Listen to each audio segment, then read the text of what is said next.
Hello everyone, my name is Abhi Bhardwaj. I'm back with lecture series on science. Today's topic is going to be planet Earth, the very planet we live on, our home planet.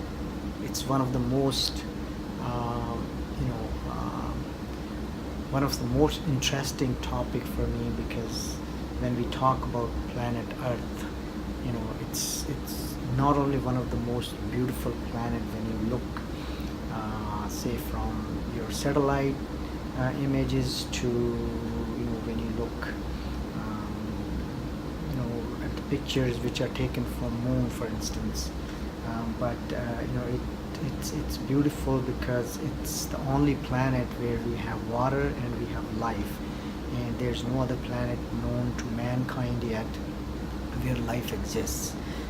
So not only in our solar system, but we don't know exactly how many planets are there like Earth in the Milky Way and also in the universe. But since this is the only planet we know where there is life, we need to really take care of this planet. So let's find out how this planet was formed.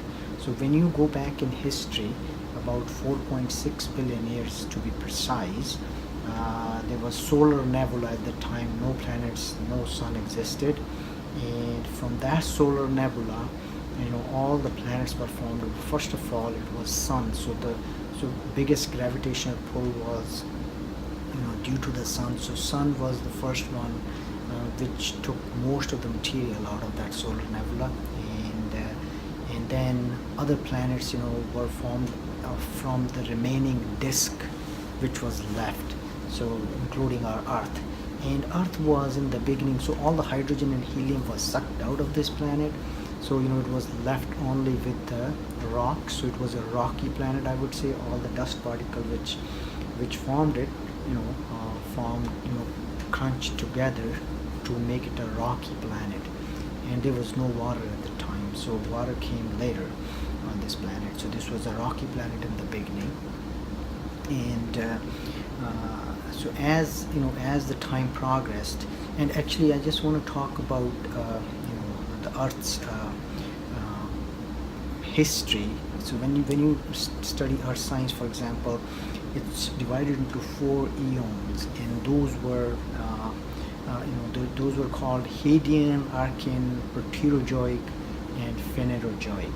So all 3 Hadean, Archean, and Proterozoics are combined together to form Precambrian, and then the Phanerozoic basically is divided into 3, which makes Paleozoic, Mesozoic, and our Cenozoic eras.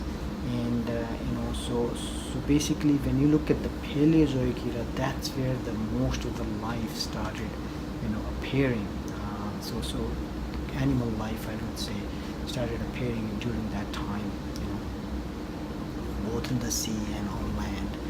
And so as we know that after the planet was formed, the water was formed, and that's a miracle. Again, we do not understand still how exactly the water was formed or when it was formed. And now our planet is covered with 71% of water. So all the life form originated basically in the sea. First, it originated as single cell animals, and then single cellular life, and then multicellular life, and then the different kind of animals we see on planet, animals and plants we see on our planet now came out. So when you now look at how our planet is formed, you can divide our planet into different parts, and the innermost part of this planet is called inner core, and that is solid, made up of nickel and iron mostly. And the outer core is the liquid core, which is also iron and nickel, but it's liquid rather than it's solid. And when you look at the distance for the inner core, for example, it's 6,878 kilometers in total. And when you so after inner core, there's outer core, and as I said, outer core is liquid, inner core is solid, and then you have mantle, which is inner mantle and outer mantle, and then we have earth crust, which is about 0 to 75 kilometers, and mantle is about 2900 kilometers. So so that's the interior of our earth. But when you come out of the out of that, then you see the atmosphere, and that's what makes all life possible. And our atmosphere is made up of basically different kind of gases. So the most common gas in our atmosphere is nitrogen gas, which is about 78%. Then we have oxygen, which is about 21%. Then we have argon, which is about 0.93%. And then we have carbon dioxide, which is about 0.04%. And then we also have other gases like methane, nitrous oxide, and all, other gases, but in very small quantity.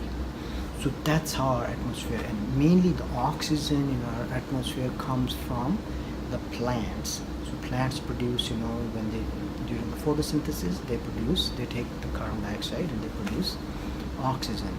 And when we look at the atmosphere, for instance, atmosphere is divided into troposphere, stratosphere, mesosphere, and then you have your thermosphere and exosphere. So troposphere is the lowest one, which goes around 12 kilometers, and then we have stratosphere, which is about 50 kilometers, and then we have our mesosphere, which is about 80 kilometers, and I think thermosphere is about 320 kilometers, then exosphere.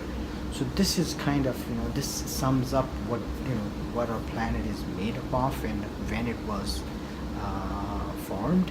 And I think when I think about Earth, it's very close to my heart, and I feel that this is the only planet we have, and we should make every effort to save this planet, because when we talk about global warming and climate change, we are it's all human induced, and this can definitely devastate all the life form on this planet if we do not do anything about it. And there's no other planet we can think of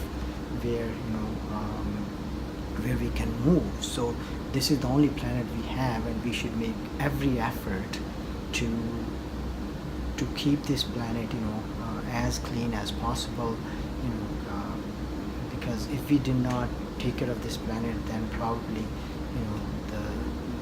especially the human race could be actually extinct, the way the global warming and climate change is happening currently because of the human induced pollution. So